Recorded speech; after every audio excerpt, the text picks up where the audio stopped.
A&K Earth Movers is a homegrown local company that has been serving northern Nevada since 1957 with offices in Reno and Fallon. Offering everything from heavy civil construction to residential, A&K Earth Movers like to say, we contract it the way you want it, and they mean it. It's also a great place to work and always looking for good people. And A&K is a frequent donator to kids and community. Come visit us at akearthmovers.com. akearthmovers.com.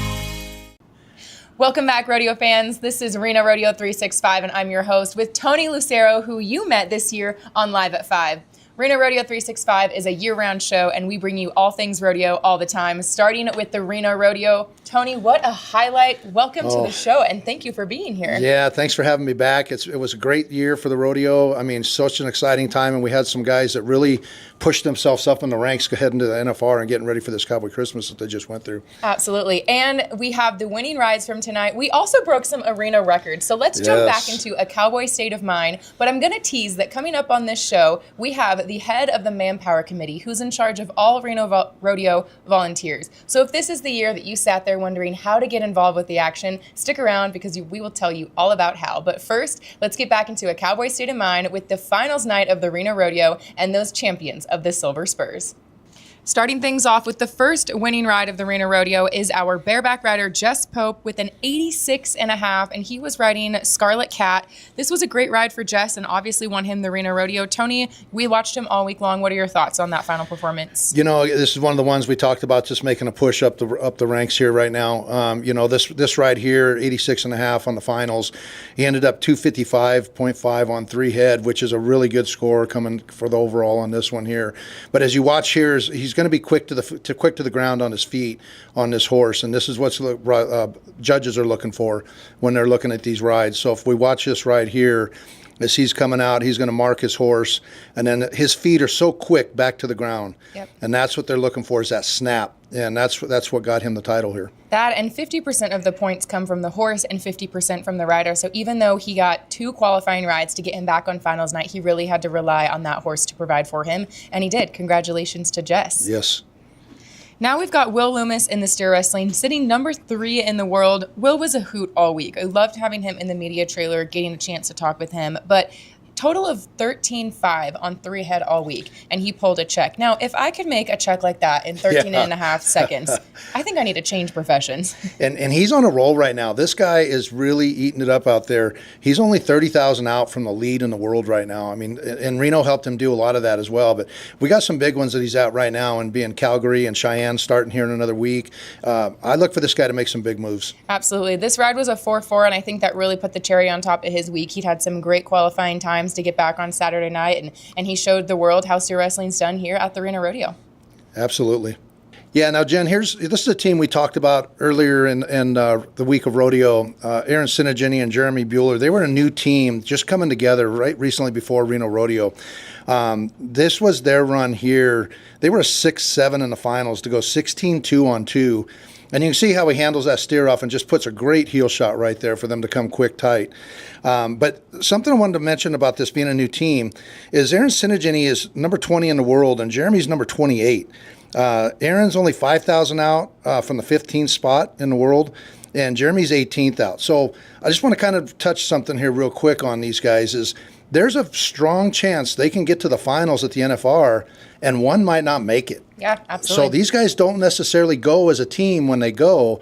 So it's real important for them to hit as many as they can for Jeremy to help catch up with Aaron on this. But, you know, there is a chance, and if they do get to the finals, just if people want to know, if they do get to the finals and they are separated, they will pair them up because chances are there's going to be somebody else there that's their partner didn't make it. So they'll be paired up at the NFR. And sometimes it makes for a good combination, and sometimes we're halfway to Vegas, tough, so we'll find out. We saw some trouble in the team roping earlier in the week, so I was happy to see them able to put out such a quick time there on finals night. And, you know, in the saddle bronc, Jen, we had Damian Brennan.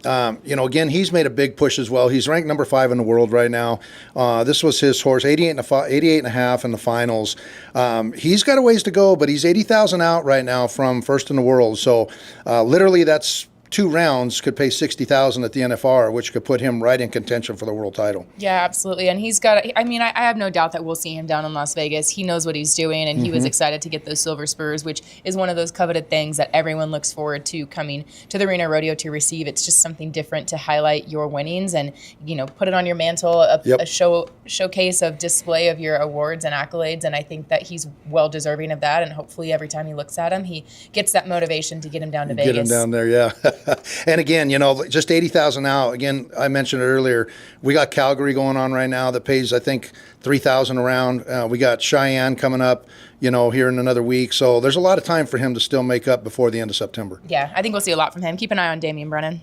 Next up, we've got Riley Rebb in the tie-down roping, and Riley really had a great performance at the Reno Rodeo. It was great to see him keep up that confidence and consistency all week long, which is exactly what you need to do to win.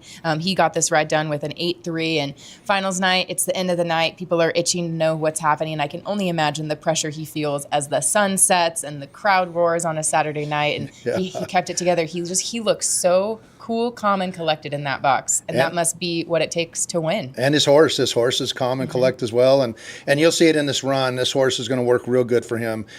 We always say a 9 is a good run. But you'll see here that horse sits on the ground, keeps that rope tight. He gets out, gets a good hold, flank down, and then quick hands. And he's real close to the breaking that 7-second barrier on it, which is a phenomenal run at that type of time. Yeah, absolutely. And by the time he gets through the summer run, he'll have great chances. I think we'll see him down in Las Vegas as well. He's got the confidence of it. I don't see him falling in the standings that significantly. So we'll just see if he can hold on to that number 1 spot. Yep. Now, here's a cowgirl who knows how to throw a rope. Taylor is a returning Reno Rodeo champion, so it's no surprise to see her in that hot seat again this year. She really just put out a performance for 8 seconds on 3 head this year at the Reno Rodeo. She took this down with 2.6. Like I said before, it'd be great to be able to have some winnings like that, but the work that she puts in, the dedication, the practice, the focus that you has that we can see is just truly amazing, and that's what it takes to be a winner here at the Reno Rodeo, and Taylor just knows how to get that done. Yeah, and she was very patient with this run. If you watch this as it replays, when she throws that head loop, you watch it go over the nose, and she almost missed, but she was patient. And that loop went right around the neck, and she still pulled off a 2.6 for the finals. And she's ranked number 1 in the world right now, and she's got a $40,000 lead right now at this point. But, again, we got some more rodeos to go before the end of September. Absolutely. And she's so fun to talk to, too. She just loves what she does. I think it's always great to get to know Taylor outside of being horseback. But here at the Reno Rodeo, I think it just gives her that confidence going into the rest of the season that she's a well-deserved ranked number 1 cowgirl in the world right now. Absolutely. Another cowgirl that's no stranger to winning the Reno Rodeo is Haley Kensel, taking this down with a 17.14. We saw her perform great throughout the week, and most of the time these girls, and even the timed events, know what they need to put out in order to win that round or to win. And so I think having that time in mind really adds to the pressure, but it doesn't seem like she's focusing on anything but getting through that third barrel because she blew down the arena. Yeah, we weren't sure. We had talked at that time too whether she was going to run Sister, and she did. Sister just made a phenomenal run there and did what she needed to do to win as a repeat champion here in Reno. Absolutely. Congratulations to Haley. We're excited to talk to her. Typically, we like to have some of our winners back on the show this year, so if there's anyone that you want to hear from specifically who maybe didn't win on finals night, just let us know in the comments below. Yeah, we're going to come back with the bull riding. This was the one everybody likes to see, the exciting, the man versus beast, as we could say. And Stetson's done a phenomenal job. Again, we talked earlier about him coming off an injury, and he's already made himself a $100,000 gap in the all-around heading through into the end of September. And with this ride here, he was 89.5. We always say 90 is a huge score to get. But, watching him here, if you watch what he's doing in the chutes here, if you're wondering what he's doing, that's adjusting his rope to fit around that animal. So a lot of times some of these animals are smaller in the mid-waist than others. So what they do is they adjust that rope so that he's got that tail in the right spot so he can get the right grip getting on this animal. Yeah, and a fun fact about the PRCA, there's a rule book of over 60 rules that keep the cowboy athletes and animal athletes safe. One of that is the material of the rope. So the bull rope that you see him using is actually very specific material. Sometimes they're nylon to neoprene, but their spurs can't have anything sharp on them with no risk injury to the animal. And so what he's doing right now is making his ride comfortable, but it's also, I'm not going to say comfortable for the bull, but with their natural bucking instinct, the ropes, the nylon rope on the flank strap. It really encourages that natural bucking ability. And Stetson's a great rider, so he really takes his time in the chute. Sometimes we'll see these guys sitting there for multiple minutes when they're just about to put out an 8-second ride. The pre-prep for this performance, for the seconds that they're in the arena, is really phenomenal to watch, and I think it's great that we get an action shot of that. But we really talked about Wasey Shallot a lot going into the year in that all-around title. So, Tony, were you surprised not to see him back on finals night? Yeah, I was. Wasey had a good run going. I think he was only like 35,000 out behind Stetson at the time, and to not see him at the finals really opened that door for Stetson to take a big jump. And as you can see here, he took full advantage of it. He made a really good ride, sat centered in position. And like I say, it's almost $100,000 lead now between the rodeos, between leaving Reno and the Cowboy Christmas run, that he's already jumped ahead. Absolutely. No doubt we'll see Stetson Wright at the National Finals Rodeo in Las Vegas. We hope to see Wasey Shallot down there as well. Now the question is going to be who's going to take the all-around at the end of the year. Absolutely. From returning champions to brand new awardees of the Silver Spurs, this Reno Rodeo was unforgettable. The talent that came through Northern Nevada was once in a lifetime this year. I mean, we see top performing athletes at the National Finals Rodeo in Las Vegas, but this truly felt like a Las Vegas performance here. It did, and we're starting to get known for that, I think. We've even had Reno Rosser say that a time or two in the past year and a half, that, our finals is like nothing other that people have seen. With the contestants that we do draw the best of the best, and we end up having that at the end in our finals, and it ends up being almost an NFR round here in Reno. So it is getting exciting. It seems like we've got a reputation to uphold now, but we're looking forward to it. Yeah, and Reno Rodeo is part of the Wilderness Circuit, so let's jump into a little bit about what the circuit system is. We touched on it briefly if you tuned in to watch that live winner show this year, but just to give you a tease at home of what to look for, contestants compete in over 12 different circuits, and they each claim one as their own. If they live in Texas, they can compete in the California circuit. If they live here in Reno, they don't have to be in Wilderness Circuit. They might be in the Turquoise or the Badlands. You can look all this information up on the PRCA website, but that circuit system really allows them to focus on making that circuit count, so the minimum amount of rodeos within that circuit, and really helps them get to the circuit finals, which the money qualifies you down to Las Vegas. And it does, and it also helps them on another thing that they started, I think, 2 years ago. So like Jen's saying, they compete within their circuit. They go to the finals for the circuit finals. The winner of the finals and the winner of the year circuit actually advance to what they call the NFR Open now. So the NFR Open has a lot of big money at stake in Colorado.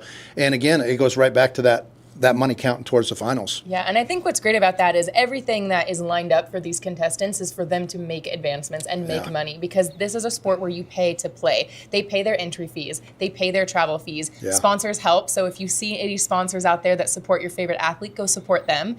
And really, they have to pay to play the game. They don't get guaranteed a paycheck at the end of the day. And so allowing multiple opportunities, multiple, different rounds of finals and circuits and rodeos to compete and get money out keeps these guys going down the road. And it gives, I don't want to say the average, but it gives others a chance to get to the finals. We'll talk about it here later in the segment, but there's some guys that are sitting at the top that are sitting there because they won $65,000 in Houston earlier this year. And now you throw the NFR Open in there, that could boost somebody else that's sitting down 30, 40,000, jump them right up into that top 15. So you're right. It's given opportunity, equal opportunity to all contestants going forward. Yeah, Tony, exactly like you said, a great opportunity for further advancements, all that we're looking forward to as we continue throughout the summer run with Cowboy Christmas, moving into the wrap-up of the rodeo season, and of course, who will be heading down to Las Vegas.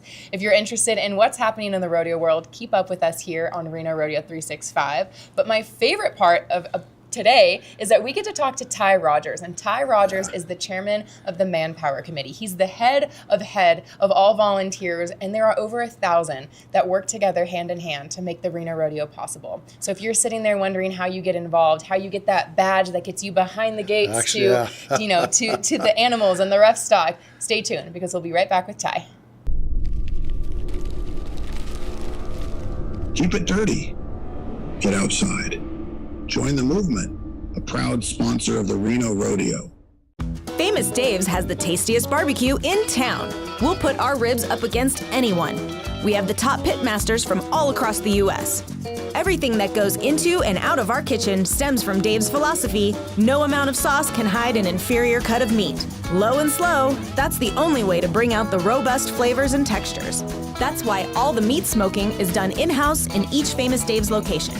Stop in to Famous Dave's and enjoy. 4925 Kitski Lane. Welcome back, rodeo fans. I told you today was exciting because we are sitting down with Ty Rogers, chairman of the Manpower Committee, which is kind of like the boss of all the volunteers. I know we have George Combs, but you're kind of like the boss. Yeah, no, not at all. I mean, that's completely inaccurate. We're a total service committee. Manpower is a little bit different than most committees, as we are all elected or appointed to be on that. And then from that body, there's 7 people that represent Manpower. From that body, we then elect our own chair. So yeah, out of that, I am elected to be the largest servant here among Reno Rodeo. There we go. Yeah. Well, we do appreciate everything you do for the Reno Rodeo, because it's no small feat organizing over 1,000 volunteers and really helping kind of put where they go when it comes to the multitude of committees we have. Absolutely. And the reality is, because I have a very strong committee with fantastic people, that's the reason we're able to do so much with just a few people. Yeah. So tell us a little bit about becoming a wrangler. And we equate a wrangler to a volunteer. So when we say the word wrangler, it's your first 2 years as a volunteer. But walk us through a little bit about what it is to be a wrangler, the perks of it, and then we'll get into exactly how to sign up. I mean, the first perk, obviously, you get to be part of Reno Rodeo. So that's a huge deal. That's awesome. We think the path for wrangler to member is truly that. It is a path. So a lot of people will come in and want to volunteer and kind of know more about rodeo. So that's a great place to start. So they fill out a wrangler application, which they can find on the website. They fill it out. There's a $25 application fee to do that. We get you into our system. You need a headshot, some information about yourself, and then we assign you to committees. Now, our philosophy has been the last few years, we assign you to one of the big 4, or what we call the 4 corners. The 4 corners. Yeah, 4 corners committees. Which they have their own barbecue at the end of the year, too. Another perk. Huge perk. And the only way to get into it is if you start on one of those 4 committees. Yep. So those committees are public parking, contestant parking, admissions, and stalls. So of those, they require the most help, but they give you such a good foundation in the start of what Reno Rodeo is all about. Absolutely, and I think just small pieces of that, right? Contestant parking, you get to meet some of the contestants as they come through. They're excited to be here, you're excited to be here. Stalls, maybe you've never really had the opportunity to get your hands dirty or get dust on your boots before, and it's your first true introduction to that grit and hard work of the Western lifestyle. Public parking, they have awesome breakfast burritos that come out every morning at like 5 a.m. and you get your committee hours done and out of the way, sometimes before rodeo performance even starts at night. Yeah, absolutely. So a lot of great perks even on the 4 corners. Great things. Admissions, they love to interact with people. Yes. So they have good stories about folks just coming up and seeing families walking through and first timers that come to visit. It's really unique. So everybody has their own unique attributes for their committees. Yeah. For someone watching who says, "Oh, I already know someone on this other committee. It's not one of the 4 corners. Can I just start there with my friend?" Ugh, yuck. Technically, there are a few exceptions. Specifically, when somebody has a skill set that a chair needs or requests, there can be exceptions made for that. However, what we do is we ask for your split time. So we want you to spend at least half your time on one of the 4 corners committees and the other half on that additional committee. But again, each one of those is unique. It would be at the request of the committee chair, and they would be seeking somebody specifically for a skill set that they need on that team. What we also have found is that most people benefit from being on one of those big 4 right off the bat. It just gives them such a good base in rodeo. We assign them a mentor out of that committee as well that can help them along their member journey. Yeah. Sounds great. So before we lead into what that membership step looks like, which is after your first 2 years, what are those hourly requirements? You said split your time. So what time requirements are there for any of the committees or even just to... I'm so glad you asked this one. So we ask for a minimum of a 32-hour commitment when you start on your wrangler journey. However, that has no cap. Yeah. So many people have the ability to volunteer on multiple committees and they want to give more time. We're very appreciative of that amount of time. So we often have wranglers that are committing 100 hours plus in their first year.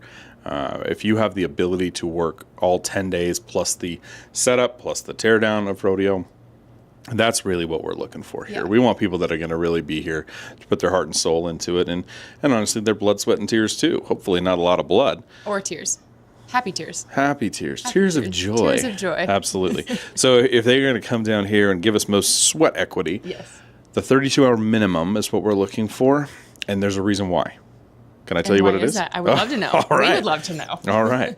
So the 32 hours, 2 years in a row, is the minimum that we look for when we invite people to membership. All right. So 100% of these people seeking membership at some point will have to do 2 consecutive years of a minimum of a 32-hour commitment, and then have to be basically selected.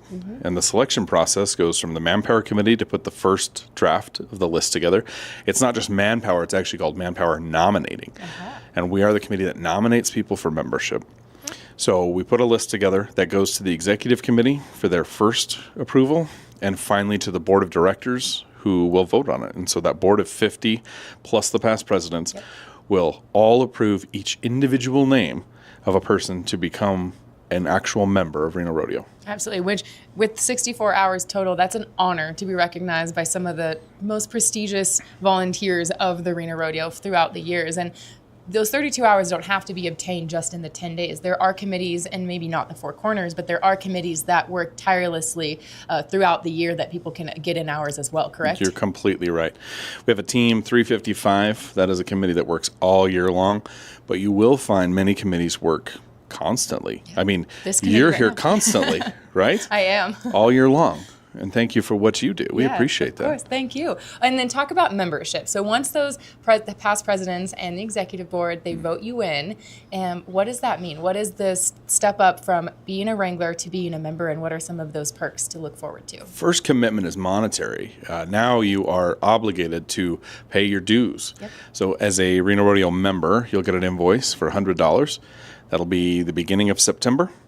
You get that, you pay it, you get access to all of our luncheons that we do. So there is essentially one a month of a luncheon or maybe a dinner function. Maybe a dinner. And these are run more like business meetings. If there's hot topics or bylaws to pass, not every member votes on them, but that is a membership luncheon that members get to go to. And they're typically at one of our sponsoring casinos here in town. They're absolutely delicious. I have never gone hungry at a Reno Rodeo membership event, and so that $100 is well spent and probably cheap, very cheap compared to what it costs to actually. Just the crab feed dinner that we've started doing the last few years alone is probably recoups all of your investment for that.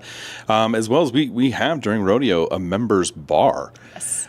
It's a private access bar under Grandstand 5, so it's a little tucked away, but the people that know, you can go in, get a refreshment. There's actually some food that goes in there That's where I early eat too. dinner most nights during the rodeo, because I typically am running around so much between the Live at 5 and the indoor viewing party that I'll run by and get me some famous Dave's, like spicy mac and cheese or a bread roll. If I'm lucky, there's barbecue chips left to scrounge. Yeah, it's amazing. So we have a great venue here during the rodeo for members as well. The access to the membership is really cool. As you brought up, we vote on bylaws. We don't do a lot of changes to the bylaws. We have a pretty intact structure as we've been around 106, now going on 107 years of rodeo. So we have a pretty good history for that. That being said, though, it does allow you to then become eligible for other things. Like you could run for the board of directors at some point. You can establish yourself as a member. We have a membership status called emeritus. Yes. So after many, many years, minimum of 10 years, we see a lot of people after 20 or 30 years, though, decide, I think I've done my part. I would like to stop paying dues, but still participate in a few things and give hours where I can. Sure. So I have some retired folks often that will take advantage of that emeritus status. They apply for that. They no longer pay their dues, but they can still come and participate with us. It's kind of a fun thing. The board of directors is another good journey for people. We actually members can come to a board of directors candidate workshop, which is great. Yeah. So they can learn what that path looks like. From the board of directors, you can then ascend into an officer position. There are, a number of ways to stay involved, if you like, and then often there's a path then to past president. And you mentioned those that are retired. So oftentimes our volunteers, our members, for the majority of their time and involvement at the Reno Rodeo are working. They have full-time jobs, families, they're involved in our community. So How would you say the best way to balance that is? Is it just finding your home and sticking to it? Or do you see, being on the Manpower Committee, do you see people changing committees every now and then that go best with their lifestyle at that time? Yeah, it's a great question. I think you'll find that once you get involved in rodeo, you'll have a base, which is, again, why we like those Four Corners committees, because they give you a real solid foundation of what it means to be part of Reno Rodeo. That being said, we have a change in committees from year to year. So this last year we had 62 committees. We've had as many as 65 since I've been on Manpower. Wow. That shifts and adjusts based on the year. We've had a PRCA conference that came here in convention. So we formed a committee for that year, and we had one, and it was only for that year. We did something similar the 100th year with we elevated the parade committee that year and added some special features. We did a junior rodeo that year. We added a committee for that. There's always something new. So there's always something new. Yeah, absolutely. And then you'll see evolution within our committee structure as well. So we're really trying to enrich the ability for people to develop the things that they find fascinating. You have to fill your cup. Absolutely. As it is. I know just in this, we have somebody who worked on security forever, and he thought security was the end-all, be-all. You know, he's built like the Hulk. I think you might know him, Tony. Tony, yeah. We might talk to him a little bit later again today. And he's really now he's found a voice. That's great. You know, on screen. He's the media darling around here, and we love that. We gave him a nickname, Hollywood. Yeah. Put it on his badge this year, matter of fact. I bet he loved it. I think he did love it. But we have a good time allowing people to find themselves and develop into the skills and the other committees that they like. So it's really, really a fun experience. For someone watching this that is just absolutely captivated, even myself, I'm over here just listening. I'm like, the Reno Rodeo is so cool. It's so inclusive. It's so welcoming to all walks of life. How old do you have to be to start? And when do applications come out for that Wrangler step? Okay. So the Wrangler part starts in August. Okay. So a brand new Manpower Committee will start after the first executive committee in August. So sometime around that first week, we'll have a brand new Manpower Committee seated. They will elect a chair, and we will get back to work. You'll see the Wrangler applications come up on the website, and that's usually mid-August to always by the 1st of September. Perfect. So if nothing else, by the 1st of September, you'll be able to download the Wrangler application. It'll ask you to be 18 years old on there. We do have a volunteer option for some parents that bring kids with them to volunteer. So you will see some folks. The parents can have the kids come clean the stalls for them, log the hours. It's great. Well, we don't. Our stalls committee rarely cleans stalls anymore. We're very cushy around here these days. But the younger kids that can come with a parent or guardian, we do have a process for that. We give them a day pass. They sign up for all of the regular things that we do. But as long as they're with somebody at all times, then it's just fine to have them here too. So there's lots of ages of involvement, and we have no cap on that as well. As old as you want to be, if you're still a kid at heart, come on down and we'll find a good place for you. Yeah, absolutely. The Reno Rodeo wants to have you on board with this. We cannot make this happen without the help of our volunteers. If you have questions, where can they reach out to? The website is always a great place to go. You can call the Reno Rodeo office or directly to the Manpower Committee. They're always happy to share any one of our numbers. Perfect. Well, thank you so much, Ty. We appreciate that inside look on what it takes to be a part of the Reno Rodeo. So many perks, but the best thing of all is that you get to be here for the Reno Rodeo as many nights as you want during those 10 days of summer. And then throughout the year, you just truly have a family of supporting people there behind you. So, Ty, thank you. We look forward to what the Manpower Committee has in store this year, maybe a new committee that we get to see with some fun events or, just helping place people in their home. Thanks, Jen. Yeah. We'll be right back. Gas, snacks, and more Extra Mile by Jackson's. Let's go! A proud sponsor of the Reno Rodeo.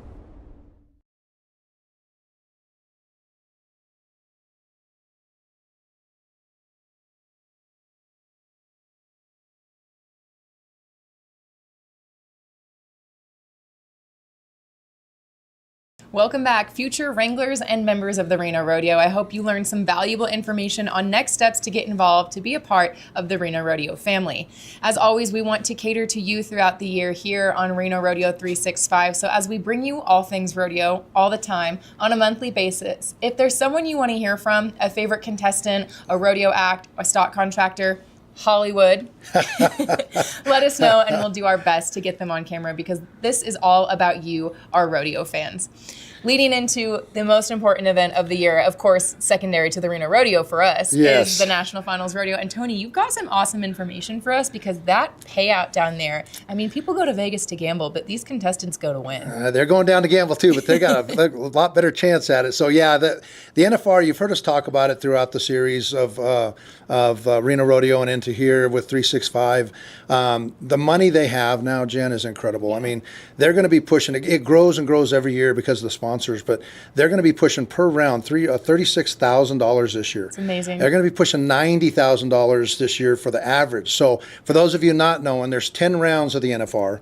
Every round is going to pay a breakdown of 6 spots, starting at 85, starting around that 36,000. At the end of the NFR, they have the average title. Yes. The average title is the best on, if it's tie down roping, the best on 10 head. It might be that, paid on 8, but that average title going to be paying almost $90,000 this year. So we talked about opportunity earlier of these contestants. Literally, if you weren't in the top 5, 7, 8 years ago, you really didn't have a chance really to get to the being the crown the champion, Absolutely. World champion. Yeah, the gap in that money was pretty big. And today's where it's at today is you literally have a chance at number 15 coming in and winning the world title. So, and we've seen it happen on some occasions already where guys have jumped in, say, the 13th, 14th spot and finished reserve champion of the world. Absolutely. So, and for those that don't know, getting to the National Finals Rodeo is all about where you rank in standings based off of money earned. So the more money you win and get into that top 15 spot, those top 15 in each rodeo event that we talk about on a consistent basis are the ones that show up in Las Vegas. So number 1 in the world can show up with the most money and not do so great at the National Finals Rodeo and maybe finish 5, 6 in the world, depending on what the lead they had is. So to your point, you can come in there on the further end of top 10 to 15 spots and really excel in the standings just by winning at Las Vegas. And I think I remember back when it was very low, and, maybe less than 20,000 payout, and now we're up in 36,000 for one night. Just one round. So, and again, like I say, the opportunity they all have now, it's no longer just trying to be in the top 5 going into finals. Now it's just getting in that top 15 spot, and because they got a chance. So speaking of that, we'll dig in a little bit and see what we got here. I've got Who a are you switch looking forward to? While we jump into that, I know for the bareback riding, obviously we've got the Wright brothers, Wasey Shallow. We talked about him at the Reno Rodeo. I just want to see what he can do in Las Vegas, and I really do think we'll see him down there. He's so young. His rodeo future has so much growth left to happen, but he's already a top performing athlete. I'm really curious to see how he'll do. He, again, we were disappointed not to see him in the finals here in Reno, but he's really jumping up in there, and he is young. And I've said it earlier during Reno Rodeo that, if there's anybody going to take Stetson's spot, it's going to be Wasey because he is super young, as a contestant. Absolutely. But, for bareback riding, the battle, I think, for me, is going to be Bradley Miller and Rocker Steiner. They're only 6,000 apart going into the finals, and you heard us talk about the money already. These two have had a phenomenal year. They're battling back and forth. Rocker's climbing the standings. I think we're going to see a big battle there. But my sneaker in is Garrett Shadpole. Third in the world right now. He had great performance at Reno Rodeo. I haven't looked into his summer run so far. I've actually taken a break and relaxed a little bit since the rodeo. But I'm excited to see where his statistics are lying, especially after Calgary and Cheyenne Frontier Days. Yeah, and I said it earlier in the segment too. We talked about the big rodeos, Houston, Calgary, stuff like that. And Bradley Miller's one of them ones that he took advantage of it earlier in the year in February, and he won $65,000 at Rodeo Houston. So that jumped him into those standings real high. So to see where we're going to be when it's done, again, don't count out Garrett Shadpole. And the steer wrestling, obviously Will Loomis as a recent Reno Rodeo champion. He'll be exciting to see down there. Idaho Cowboy Stetson Jorgensen has been to the NFR a good handful of times. We didn't see him in the Reno Rodeo until later in the week because he was competing in slack, and there were so many other rodeos going on that these guys are in and out of throughout that week. But he's a cowboy that we love to watch. He's quick. He travels there with Jesse Brown, who's also in our top few spots in the PRC standings right now. So I think we'll see a good chunk of steer wrestlers. We always do. Of course, the best in the world, but those are some of the ones I look forward to seeing. And my sneaker is going to be our winner, is Will Loomis. He has made such a run in the last 3 months up the standings.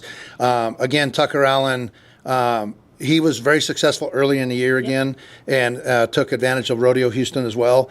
And Will's come up and just picked it away. He's picked it away. So, I mean, if I'm going to put my money on somebody in Vegas right now, Will Loomis is on a roll. But I don't want to count out our local boy, I was going to Dakota say, Eldridge. We can't knock on a local cowboy. Dakota, he's been pushing. He's won the average there several times. So for him, he could make a big run too. Yeah. And with the team roping, we've got Derek Begay in first in the world right now. But we had some awesome team ropers come through this year. We had multiple sets of what was brothers here at the Reno Rodeo. Some names pop up that we haven't seen. Some teams that have only been roping together for a month or two. So I think it's anyone's shot when it comes to filling in those final few places. I think that the top headers and heelers in the team roping have a good shot at making it where they're at. Those are guys that are consistent. They have great teamwork. They work well together, and from rodeo to rodeo. But I think those spots there on the backside of that top 15, it's really anyone's shot because there's so much variety in the roping right now. Yeah, and then on my end, I'm looking at two teams.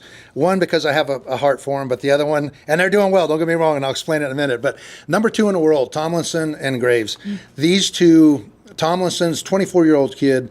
Graves is a seasoned veteran, been to the NFR 11 times. Neither one has won a world title. Tomlinson has won the average already as a youngster. I think if those two, they're sitting number 2 in the world, if those two can put a good average run together at the NFR, I'm saying look out for them. Now, the flip side where my heart's at is number 6 in the world right now is Clint Summers and Jade Corkill. It's close to my heart because he's a hometown boy. I've roped with Jade. I know his family. And this kid's a 13-time NFR qualifier, 3-time world champion. He just jumped back into rodeoing again this year. He'd been putting clinics and everything on through the last couple years. And here he is sitting number 6 already, at this early in the stage. So it's going to be exciting. It's going to be anybody's game, but there are going to be some big teams, I think, this year to look. Yeah, and I love National Finals Rodeo when native Nevada Cowboys and Cowgirls, but we don't have too many of those. When the Cowboys are there because it's their hometown state, and I feel like the crowd down there in Las Vegas really appreciates that. Yeah, and it's going to be nice to have a few more than just Dakota there this year. In the Saddle Bronc, I touched on it when we first started. I jumped ahead to the Wright family because they really put on one of the best shows this year. The Saddle Bronc, I would say this year at the Reno Rodeo, was the most stacked event of all. And I think a lot of that has to do with the names that we see come through, that including the Wright family, number 1 in the world right now. Yeah. Ryder, you can't get past a family that has generations and generations of cowboy in their blood. And right now I think there's 2 riders sitting there, and then Statler I think's in the top 15 as well. And then just outside the top 15 is sitting Stetson. Yep. And Stetson's the one to watch because if he can come back at the NFR in both events, he's going to have the front runner running for the all-around for that title for the year over Wasey. Yeah, I also really enjoy watching Chase Brooks. He's from Montana, but he rodeos all over. Yeah. He's a Kimes Ranch sponsored athlete. He's got 2 beautiful little girls. He's a great dad. He's a great role model, and he's so humble. And I think just watching him ride, it's graceful, it's dedicated, and he gets off and he goes to the next rodeo. There's not a lot of hoopla behind it. He's very subtle, but he puts on a great performance, and he's made it to the National Finals Rodeo multiple times. So Chase Brooks is one of those cowboys that's always great to see. And he's having fun. He's traveling with the family. Yeah. He enjoys traveling with his family, and he's having a great time with it as well. And then we got tie-down roping. That one there, we've seen it. Riley Webb, Shad Mayfield. Sorry, couldn't get that out. But Shad, he's going to be tough. I mean, Riley's the same way, but I think you're going to see a 2-way battle at the NFR for these 2 right here. Yeah. I'm not saying anybody else can't win it, but these 2 are just roping so far above everybody right now and what they're doing and how they're doing it. I think it's going to be tough to catch them. Yeah, absolutely. Excited to see what they have to do. Tie-down roping, it's just one of those fun events, especially at the NFR. No matter where you sit in the Thomas and Mack, you get a great view. And as I mentioned earlier during Reno Rodeo on Live at 5, it's just one of those events that you watch the horse really read their rider. Yeah. So the view from the Thomas and Mack and the live coverage, if you're watching at home, is one of the best. It is. And then I think we go to barrels down here. Again, we saw an arena record broke here with Coronado, which was phenomenal run, and she's making her way up the standings as well. But number 1 in the world is Cassie Mowry. Number 2 is Brittany Posey. Number 5 is Haley Kinzel. But something I want to point out is There's a lead right now with Cassie of about 30,000 right now over second. And the thing I wanted to point out is she's only been to half the rodeos these other girls have been to this year. Wow. So not only is she doing it with less rodeos, but to me, her horse is getting a good break. Yeah. So that horse is going to continue, I think, to run. Pending anything happen down the line, I see that one being one for everybody to chase. But never count out Haley Kinsel and Sister. That's for sure. We do love Sister. Moving into the breakaway roping, which we're loving seeing in PRCA rodeos, but number one in the world and Reno Rodeo champion Taylor Munsell. We haven't been disappointed by her yet this season. No. I don't think we ever will. She's just such a handy cowgirl. But I really also enjoyed seeing some of those other names like Summer Williams, Tiata Gray had a great performance here in Reno.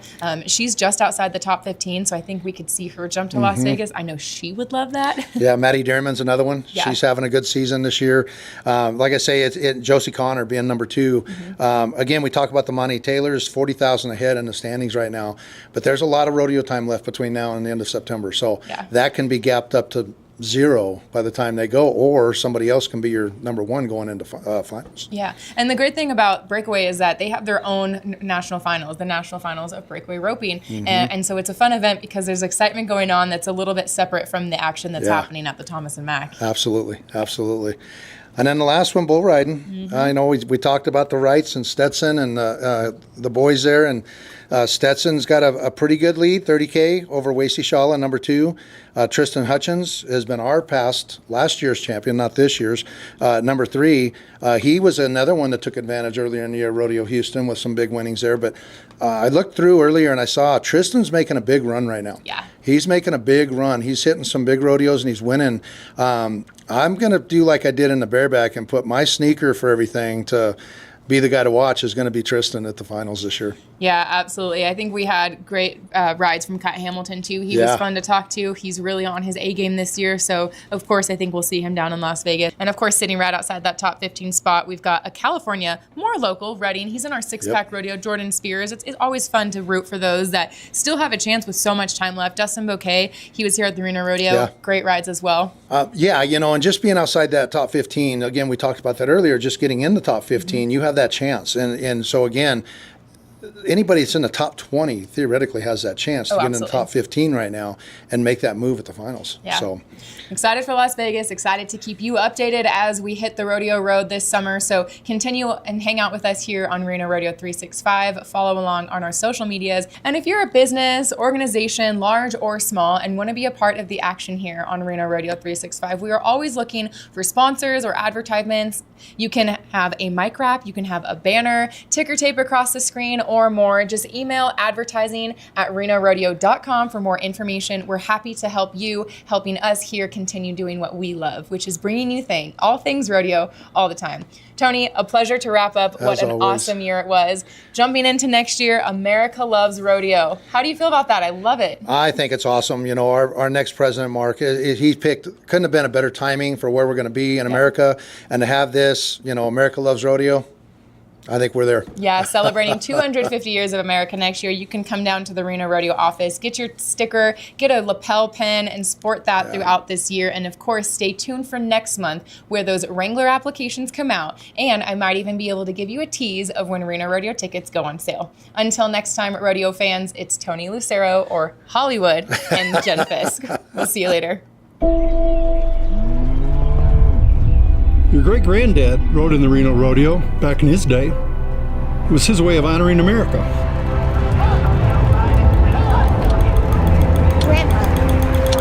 Grandpa. Now it's your turn.